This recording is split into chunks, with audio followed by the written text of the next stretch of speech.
recibimos a nuestro invitado de la jornada de hoy para hablar con el diputado del Frente Amplio, Gustavo Olmos. ¿Cómo anda? Buen día. Buen día, muy bien. ¿Ustedes? Bien. Con respecto a la consigna, ¿tiene una playa así que le trae esos recuerdos de la niñez o no? ¿Disfrutar en familia que quiera, la tenga siempre ahí? De la niñez La Paloma. La Paloma. Sí, iba muy de niño, esporádicamente, pero me quedó grabada las caminatas ahí, juntando caracoles. Sí. ¿Y ahora de el grande? faro aquel.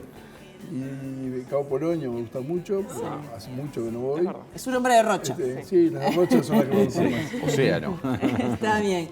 Diputado, bueno, se conoció en las últimas horas, finalmente el PIC-CNT quiere plebiscitar la reforma de la Seguridad Social y tiene entre varios puntos este plebiscito que sería eliminar la SAFAP, salario mínimo igual jubilación mínima y fijar 60 años como edad mínima para jubilarse. Yo estuve leyendo un tuit de usted de hace unos cuantos días que decía no se puede expropiar los fondos de las personas en la SAFAP. No comparte, me imagino que por este tuit, la decisión del PIC-CNT. ¿Por qué? A ver, porque en realidad, si bien el anuncio fue no a las AFAPs, y eso podía querer decir que los ahorros individuales iban a otro esquema, existen otros esquemas en el mundo, incluso estuvieron en discusión en la reforma algunas alternativas. Lo que se plantea es la prohibición del ahorro individual, no es eliminar las AFAP. O sea, no es que vaya al BPS y el BPS siga de alguna manera construyendo el pilar de ahorro individual de cada uno de nosotros para el momento de jubilación, sino que eso se elimina. E incluso se elimina en los casos en que es voluntario, o sea, porque prohíbe expresamente cualquier forma de ahorro individual. Entonces hay convenios que tienen, por ejemplo, los trabajadores de la construcción, que tienen un fondo que está construido con aporte de los obreros y con aporte de las empresas y que les da un complemento en el momento que se jubilan respecto a la jubilación que les paga el BPS.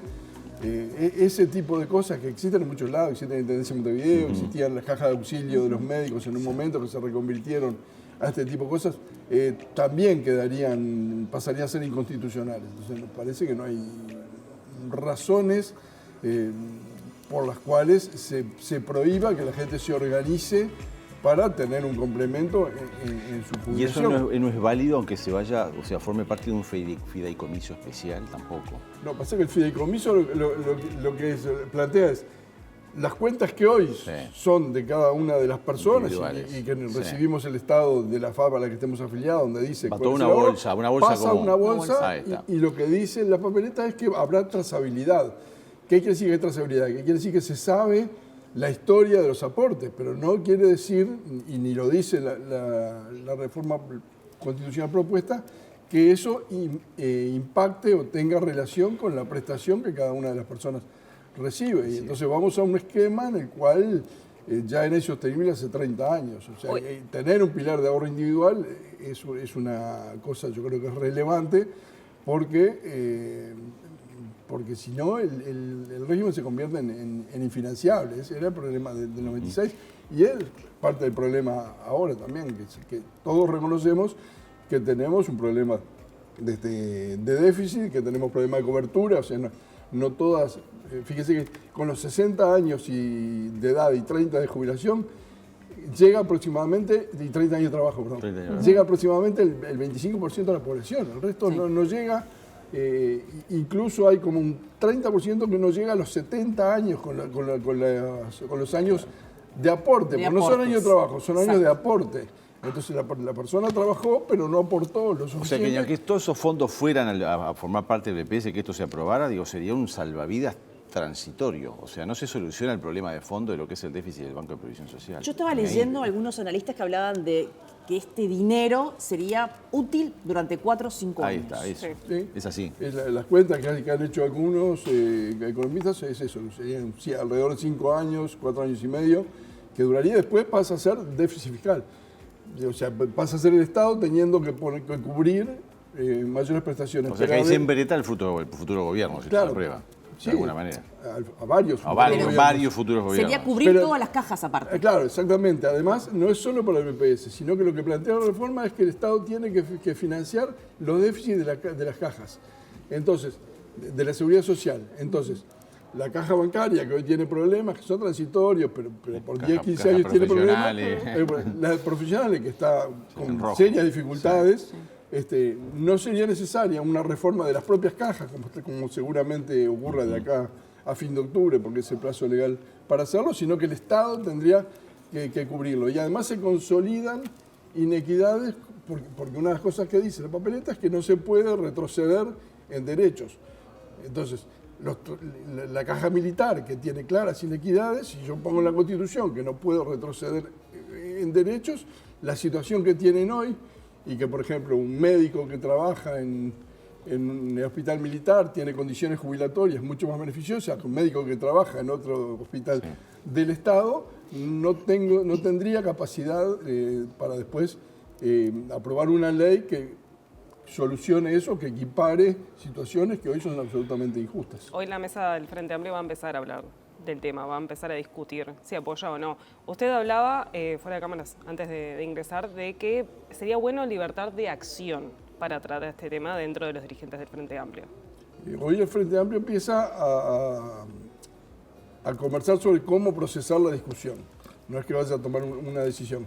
Yo no creo que la mejor opción sea la libertad de acción. Digo, probablemente eso sea lo que termine ocurriendo, porque claramente hay compañeras, compañeros que están de acuerdo con esta iniciativa unánime, y otros que no. Es muy difícil llegar a una posición única. Pero yo creo que el Frente Amplio no debería apoyar una iniciativa que, de ser gobierno, o cualquiera sea el gobierno, complica al país por el costo que tiene en cualquier política que uno quiera desarrollar. Porque, o sea, parte de la crítica del Frente Amplio en la reforma de seguridad social era: esto no es global, o sea, solo atiende jubilaciones y pensiones. Esta reforma también solo atiende jubilaciones y pensiones, y entonces haría temas como protección en la infancia, como el sistema de cuidado, como las inequidades de la mujer, todos esos temas que hacen a la seguridad social no están contemplados y quedarían muy pocos recursos para atenderlos, y seguramente cualquier gobierno tendría la tentación de jugar con el salario mínimo como variable de ajuste, porque la reforma propuesta lo que dice es que las jubilaciones mínimas y las pensiones deben ser iguales al salario mínimo nacional. ¿Eso no es utópico? Pero, o sea, porque en países que están muy bien económicamente, con suerte se llega a un 70% de lo que es el salario mínimo. Hablamos de países de primer nivel, ¿no? Acá no es utópico pensar en una jubilación equiparada a un salario mínimo todavía encima en este contexto. Pero no sé si es utópico, hay que ver también cuál es el criterio del salario mínimo. Yo creo que el Frente Amplio hizo durante 15 años una política de aumento sistemático de las jubilaciones mínimas, con ese aumento chiquitito que se daba en julio, pero que terminó al cabo de 15 años significando que hoy las jubilaciones mínimas son 3 veces mayores de lo que eran en aquel momento. ¿Y qué podría provocar? El salario mínimo, jubilación mínima. El problema es que el salario mínimo nacional lo fija el Poder Ejecutivo. Claro.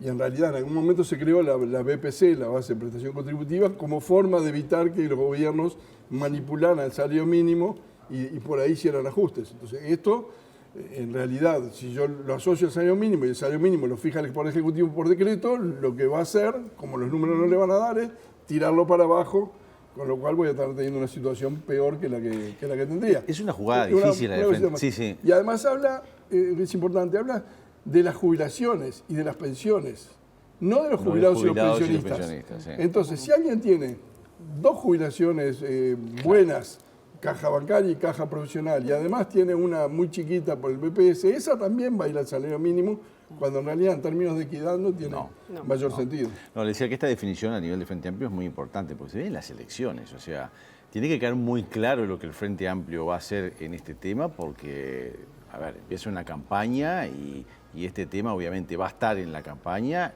y se pueden jugar mucho con la decisión que tomen, ¿no? Ese es uno de los riesgos políticos que tiene. ¿Es muy grande ese riesgo? Que la campaña se centre en la reforma constitucional sí, la reforma constitucional no, y queden de lado otros temas que yo creo que son relevantes a la hora que la ciudadanía tenga Pero por lo que usted dijo, hay muchos sectores que se verían perjudicados con esta decisión que está tomando el PIT-CNT.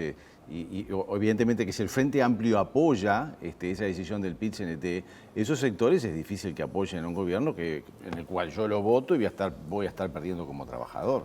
O sea, se juegan demasiado ahí. Hay sectores que se verían perjudicados, hay sectores que se verían beneficiados eventualmente, por lo menos en el corto plazo. Lo que yo creo que pero es comparando, no sé, no tengo el número fino, pero creo que es insostenible en el largo plazo. O sea, que globalmente la sociedad no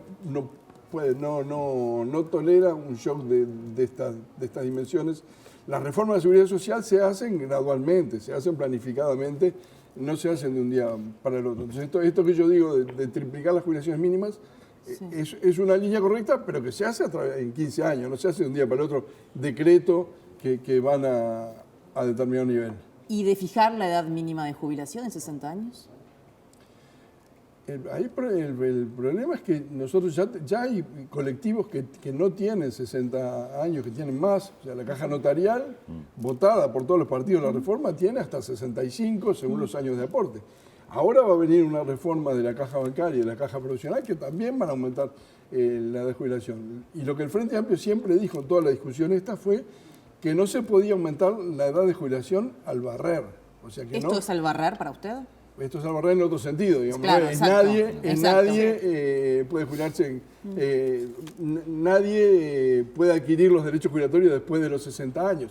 Nosotros lo que decíamos, hay sectores, la construcción, los trabajadores rurales, las trabajadoras domésticas, el personal de transporte, el de la salud, puede haber otros, que claramente no pueden seguir trabajando hasta los 65. Además hay en los países en que se ha extendido la edad de jubilación, más o menos la mitad de la gente puede seguir trabajando hasta los 65, pongamos, y la mitad queda en el camino y entonces requiere apoyo de otro tipo, seguro de desempleo, licencia por enfermedad o ese tipo de cosas. Pero nunca dijo el Frente Amplio de no aumentar la de jubilación, porque yo siempre pongo el ejemplo mío, ¿no? Yo por el tipo de vida que tuve, por donde nací, donde me crié, los trabajos que tuve, puedo trabajar perfectamente hasta los 65. Tengo 62 y no estoy tan hecho pelota.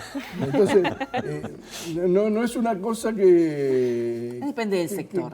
Claro, depende de las circunstancias de vida de cada uno y de los sectores en los que uno ha trabajado. Claramente, quienes hacen tarea administrativa no tienen mayores dificultades en trabajar hasta los 65 como regla general. Claro. Olmos, usted pertenece a Fuerza Renovadora. Sí. Ese sector va a apoyar a Mario Vergara para la precandidatura del Frente Amplio. Sí. ¿Usted ve viable Frente Amplio con Vergara hoy en una fórmula presidencial, dadas las encuestas como están dando, que dan como favorito a Orsi y a Cose?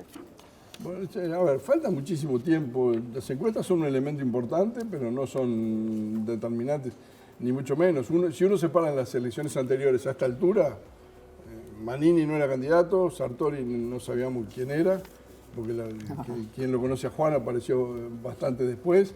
Si se para en la anterior, la Rañaga le llevaba amplia ventaja a la calle Pou y después la calle Pou le termina ganando. Yo creo que las campañas electorales son dinámicas y más que el tema de la chance, que eso se verá ese día, yo creo que es importante que el Frente Amplio muestre su pluralidad, su diversidad, también en términos de oferta electoral a nivel de precandidaturas. Entonces, en ese sentido, creo que la candidatura de Mario Vergara aporta, porque aporta como símbolo de una corriente, de una forma de pensar en el Frente Amplio que en un momento la encarnó Danilo Astori muy claramente y que hoy Mario es el compañero que mejor la representa. ¿Cose sería vicepresidenta? ¿Usted bueno, piensa que lo que han dicho es que lo que han acordado el Frente Amplio y por lo tanto todos quienes planteen correr en estas internas es que van a estar en el lugar en que el Frente Amplio lo defina. Entonces, todos asumieron que si pierden y el Frente Amplio le dice que sos segundo o sos segunda, lo van a aceptar y en ese sentido no hay conflicto. O sea, esto se resolvió hace 2 o 3 semanas con acuerdo, por supuesto, de todos quienes hoy están planteados como precandidatos. Diputado Gustavo Olmos, muchas gracias por la visita a 8 AM. Por favor, un gusto. Muy amable. Gracias, sí.